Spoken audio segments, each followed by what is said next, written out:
Lydia, we're excited to have you with us again. You've done some of these, you've done a digital summit before.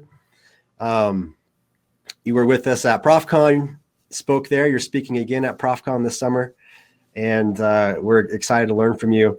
How to Make Your Students Care is your title. And you've got 5 C's. I'm excited to see what those 5 C's are. But to give just a little background on Lydia Chen Shah, she's a marketing professor at Cal Poly University Pomona, where she teaches multiple courses, including digital marketing, consumer behavior, social innovation, entrepreneurship, and international marketing. We're excited, Lydia. I'm going to come over to you. Once again, everyone, if you have questions for Lydia, feel free to ask those. We're going to keep track of them for you, and we're going to have a Q&A session with her afterwards. And so we'll go to that point. I'm going to leave and turn everything over to you. Okay, sounds good. Thank you, Trevor, and thanks, Stukan, for bringing me back here. Yeah, this topic, how to make your students care. I don't flog them, I don't whip them, or anything like that. It's really about helping them level set, right? If you think about the fact that all or very few come into your digital marketing classes with any type of in the weeds experience that's needed for digital marketing, and you have to actually engage them right into writing, paid search ad copy, or learning about headers and SEO. There's a bridge that has to happen to bring everyone together, and so rather than just forcing all these activities upon them without putting that bridge forth, I really look at ways to get them get the attention first, so that they will lean forward and they will be engaged in even some of the most unseemingly unattractive activities based on a title, like database analysis, right? So this is what it's about today, turning that apathy into enthusiasm. Many years ago, over a decade ago, one of my mentors asked me to constantly use these questions as a lens. So what? Who cares? Before launching, implementing a marketing or a communication effort. And this can work with an actual campaign. It can work with, if you're trying to get buy-in from leadership. And so it works too with your students. So on the first day of class, I always tell my students what my accountability to them is. Beyond teaching, it's really to get them in a forward path, right? To get them out of my classes successfully in that direction of where they'd like to go for their career, even if they're not totally sure yet where that's going to be. But if I can, hopefully, with the help of materials from Stukan and learning from other professors and instructors in our community, right, light some little fire for them. Again, push them in a positive forward direction. So again, I always look at this lens. I'm like, okay, maybe I want to do this, or maybe I want to try this, and I'll ask myself, so what? Who cares? The first C we have is clarity. And big thanks, shout out to Jeff Colon and his co-author, Aya Kikamova over at Microsoft. They put together this report that has a lot of great information, but what I've been pulling out of it and sharing in classes and in guest speaking engagements are these sets of skills most desired by global senior marketers. And we stand in front of a classroom and we tell our students, hey, this is what you need to do. This is what you need in the workplace. But when somebody else comes in, it's like when your company hires a consultant and somebody else does the same thing you do, it has a different impact. So this is a nice complement to it. And some people really need this type of content or this type of asset to again, get them moving and that extra push. So I have been sharing Again, recently, this list of soft skills that are most desired and this list of hard skills that are most desired. And, I'll just pull little ones here and there. You don't need to go over this chart in full in every single class. And sometimes you might need to help explain things like, what is creativity? It's not just about, watercolor painting or who's the best sketch artist. It's creative thinking and innovative solutions sometimes, right? And so those things you'll have to again build that bridge or connect the dots for them. Copywriting, that's a good one to explain to your students, because there's a lot of students upon hearing copywriting, some of them think about intellectual property and that kind of copyright instead of the actual messaging and some of the topics that have been talked about here at the summit.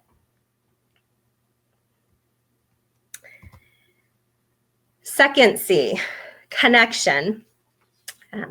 Glassdoor, when I first started tooling around and looking at the site several years ago, I was actually working for a digital marketing agency as its head of marketing, was pulling reviews. It was soliciting reviews from employees at all sorts of different types of companies. And then it was also crowdsourcing information like salaries, right?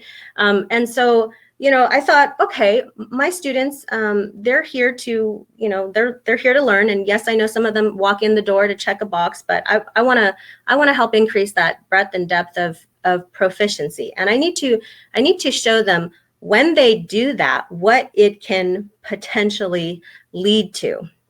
Right. And I love the example of an email marketing manager, because nobody says in my class, they don't come to me and say, I want to be an email marketing manager. They want to work for, the sports industry, entertainment. They want to work in social media. SEO has been for a very long time one of the most desired hard skills for the industry. So I choose email marketing managers, one of the first ones, to really say, hey, like here's what can happen, right? If you are truly building that breadth and depth of proficiency when it comes to skills.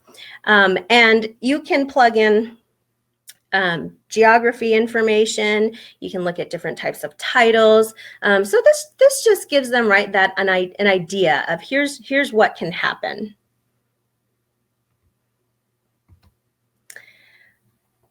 But 85,000 as an email marketing manager, that doesn't happen right out of the gate. So another crowdsourced tool that I use to show them some information that is more relevant to where they are, most of them where they are right now, is PayScale.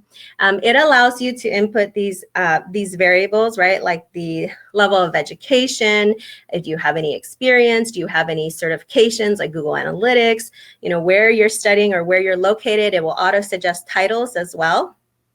So here, digital marketing coordinator, that's not, totally uncommon, a coordinator type of level or title, and it shows the range. And, there's some eyebrow raising across the room when they see something like this, and maybe they're not terribly excited. And I said, well, but remember, right, this is just your starting point.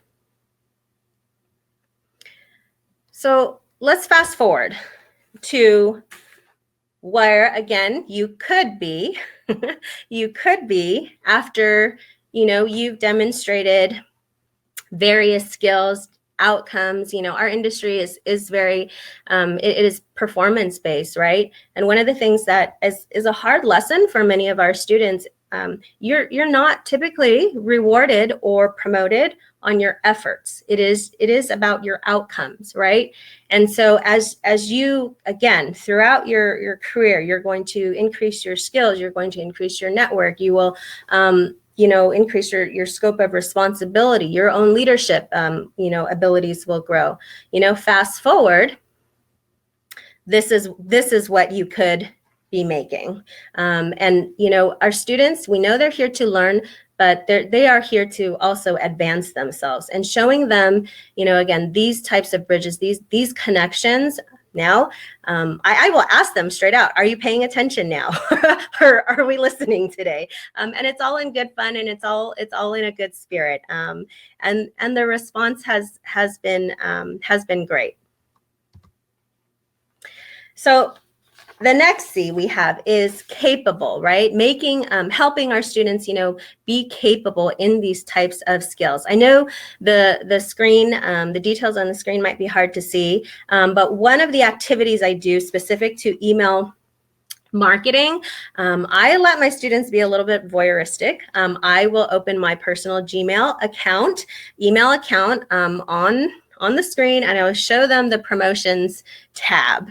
You could, if you don't want to do that, you could set up a separate email account and sign up for some various companies' email list and have that funneled in there. But I let them see this, and I say, okay, between the time I woke up this morning and now standing here in class, I've got X number of emails in my inbox, all on the promotions tab, right? So how do I make a determination of which one is actually going to get any attention from me, which one will get my eyeballs, right? Or I could just check all and hit delete. And so we have a really fun interactive activity where the students get to, they'll tell me which emails they want to look at. We'll talk about like, what was it? Was it the subject line? Was it like the teaser copy, the preview copy? And we'll dive in and we'll see what can we see above the fold, and if they've got an offer, is that offer going to take me to the right landing page? And so we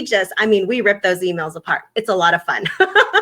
And yes, there's definitely some vulnerability on the instructor part, but after you do it once or twice, we're learning with them as well.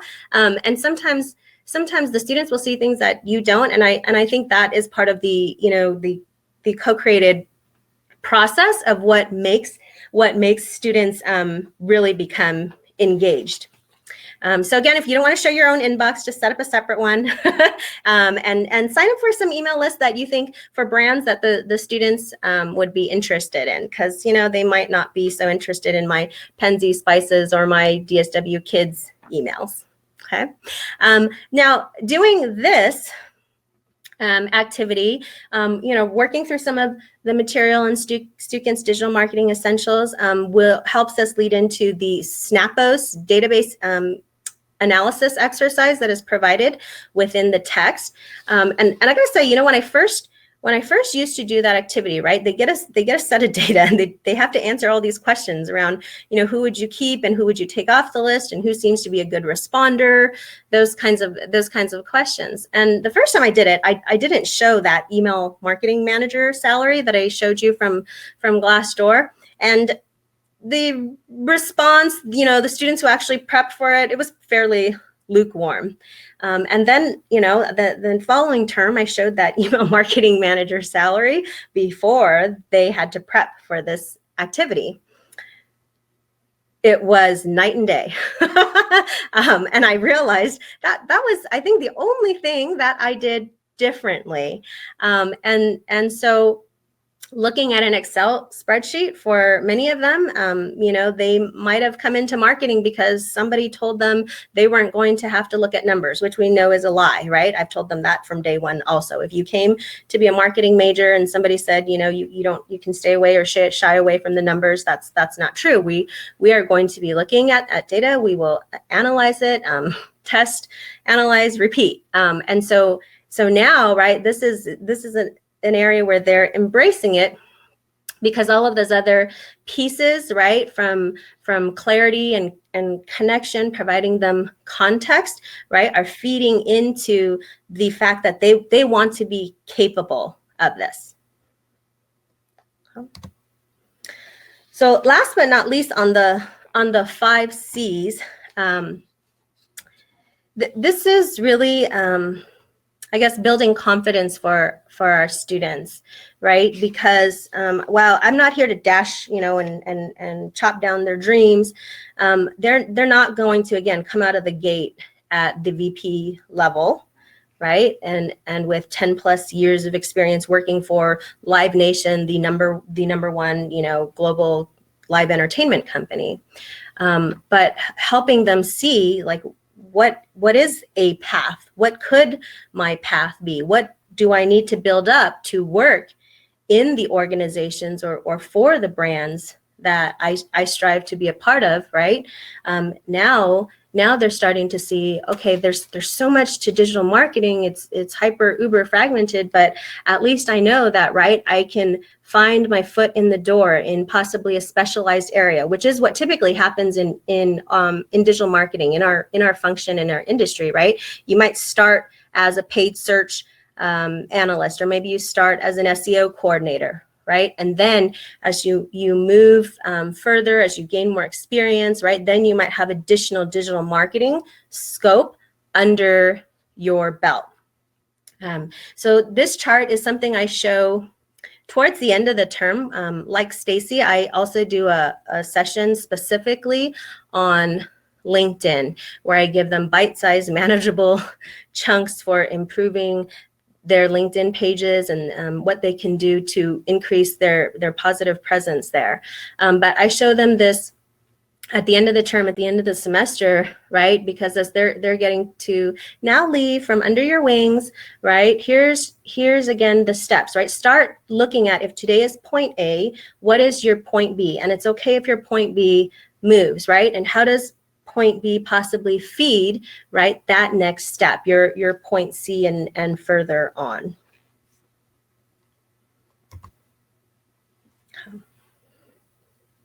This quote: "The dream begins most of the time with a teacher who believes in you, who tugs and pushes and leads you to the next plateau, sometimes poking you with a sharp stick called truth."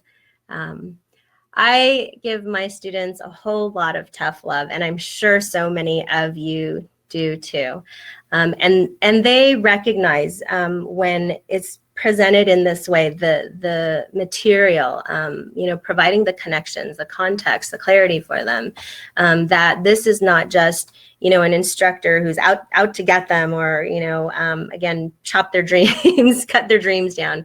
But actually, right, it's that we see in them something they don't see, that we have, we know that they are so much more than what they currently view for themselves. So I wanted to leave you with this, right? This is, I give a lot of tough love. I don't sugarcoat in my classes. I'm not a fan of that.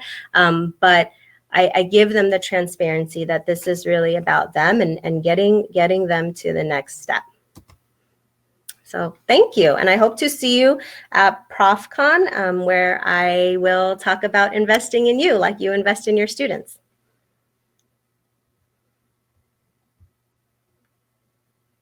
Awesome, thank you, Lydia. So we've got time for Q&A.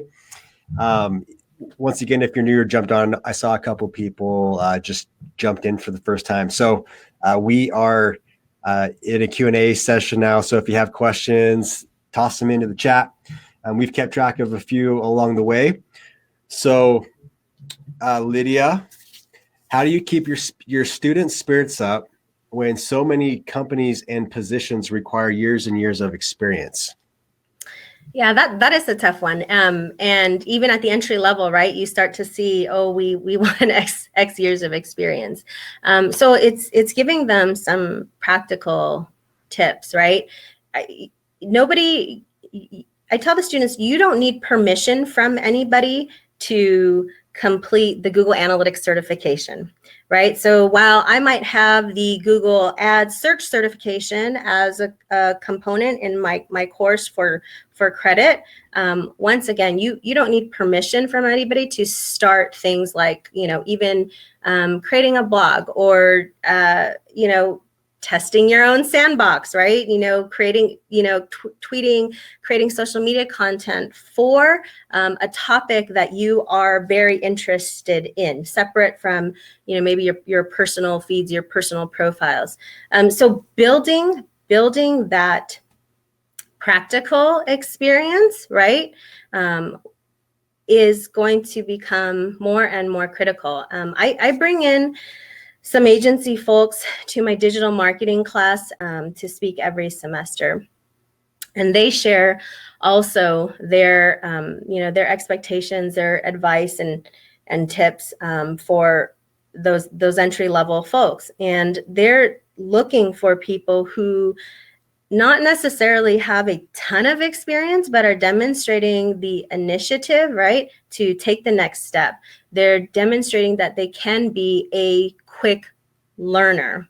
The other thing, I actually just shared this on my LinkedIn. Someone from Google, a recruiter, had talked about how she looks at so many resumes that don't necessarily show the minimum qualifications. And she really tries hard to advocate for those candidates that she thinks are still a good fit, but might not show on a resume the minimum qualifications. So one of the things I talk to my students about is, hey, in your resume, you really need to look at a job posting or a job description very carefully, because sometimes there is a requirement that or a desired qualification that is written in a way you wouldn't write, even though you might have some of that experience or you've done a project tied to that. So what this comes out to be, it happens to be of like a game of relevant or matching keywords. So having your students also look very closely, like for those positions, those industries that they really want to get into, scour those job postings and look at the companies and see what is it that what's most important, what's the priority, and then have those students look at their LinkedIn, their resume, and see, do I have things that maybe I'm not talking about in a way that the company is talking about, and how do I need to reframe that or use the matching keywords? And I'm sure there's many of us out there who are doing this, but I think you can take it, like, not just put that on the students' shoulders, but on instructors' shoulders as well. Like, what minimum requirements are being asked for these graduates, and am I incorporating those skills in this semester-long class or this program? Yeah. And using these certifications as an example, right?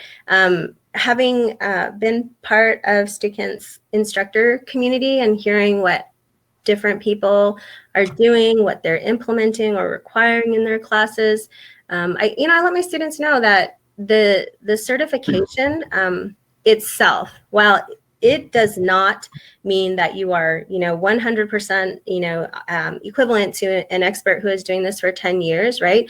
That's putting you actually at par with other students taking a digital marketing course, because if everybody else in the community is utilizing that, right, in our instructor community, that's what you need at a minimum, right, to make sure that you are still in the consideration set for hiring managers.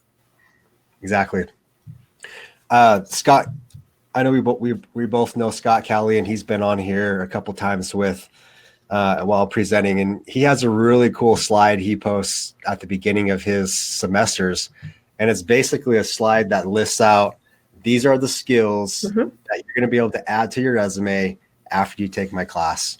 And that's an extremely powerful statement to make, and I'm sure extremely refreshing for students to see that at the beginning, that, hey, if I just stick this out, like, this is what I'm going to be able to add to my resume. Yeah. And those of us who do like client-based projects, all my digital marketing classes, I teach electives. And so just about everyone does a client-based project in my class, any class they take with me.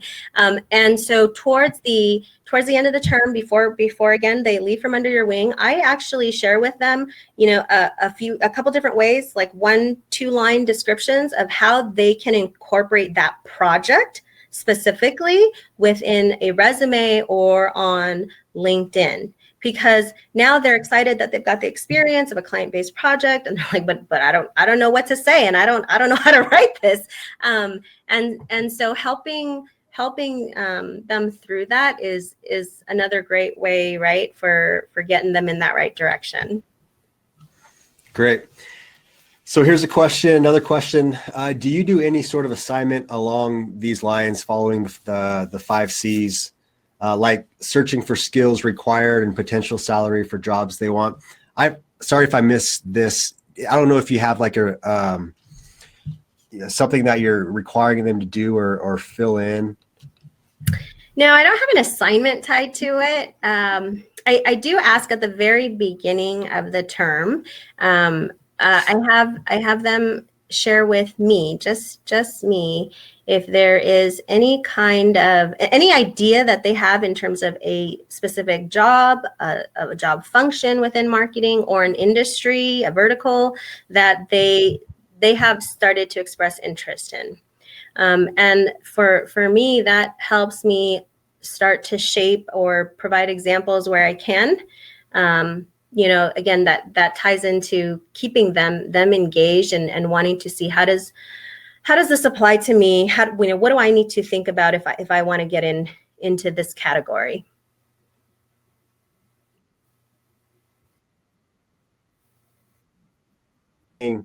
Local businesses to fill your inbox with, so students can see the difference between a global and a local database exercise approach. That's interesting. Well, I do have our local animal hospital where I take our animal, the vet. They have a regular vet office in the hospital, and it's a local shop. They've got a good operation, but it's just one location. So it probably wasn't on that screenshot, but I do use also some local businesses, and I think that's great because at the end of each class, I have what are called scheduled takeaways, and I set up students. I pre-schedule them, and I say at the end of class, please share your takeaway. It's your golden nugget. It could be about our discussion. It could be about the activity, something you read in the text, right? It's yours, and own it. And on the times that I've shown the email from a local business, there have been students who have commented like, oh, I didn't really think about the fact that this could work for a smaller organization that is not just the Nikes of the world that are doing this. So I'm glad that you asked that.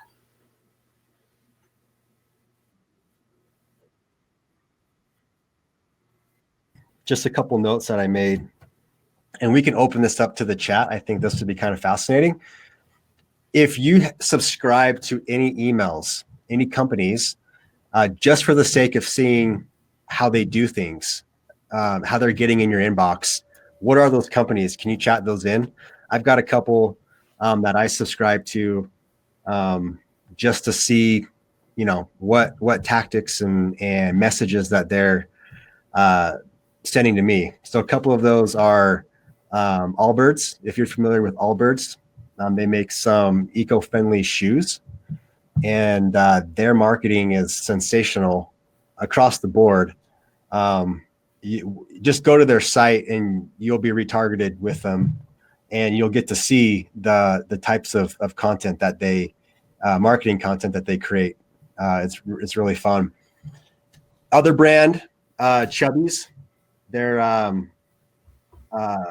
swimsuits, and they're kind of like a wild brand, and they're okay with that. And so if you're interested in just seeing like kind of a more wild approach to marketing, but an organization that knows who their audience is very well, and so they come at you with like some wild things, and it's interesting to see the types of emails that they send as well. Anyone else like who are you following? Any companies, seeing what they're posting? While we're waiting, I can share a couple of different ones that I always find fascinating. So Old Navy, right? Discount clothing company, but they're part of a larger family. And Old Navy uses data tremendously. And so, they're really good at retargeting. They might have sent you an email promo for a product and you didn't. I'm very conscious of like any click actions I take, or if I've actually browsed anything, and this is just the digital marketer in me. And so there's been times where maybe I went to get something in store, and because they have like prior data on me, even though I didn't click on an email promo, and they were able to do some matchbacks, I got a thank you email and like, how do you like your product? And I, for a moment as a consumer, I'm like, oh, hey, hold on a second.